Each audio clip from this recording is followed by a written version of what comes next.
మంచి మనిషిగా ఉండాలంటే చదువు ఒక్కటి ఉంటే సరిపోదు. అలాగని గొప్ప వ్యక్తిగా గొప్ప స్థాయిలో ఉండాల్సిన అవసరం కూడా లేదు.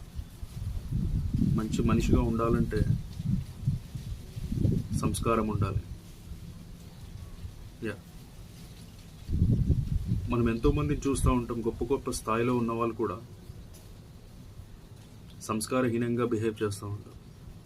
అదే కొన్నిసార్లు ఏమీ లేని వాడి ఇంట్లో కూడా ఆప్యాయతంగా మాట్లాడతారు.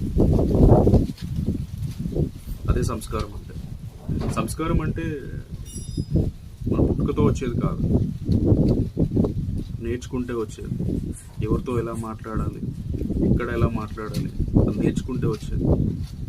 అందుకే మన పిల్లలకి, మన సోదరులకు ఎవరితో ఎలా ఉండాలి అనేది చిన్నప్పటి నుంచి నేర్పించాలి. అప్పుడే ముఖ్యంగా ఇప్పుడున్న జెన్సీ యూత్ వీళ్ళకి చాలా అవసరం.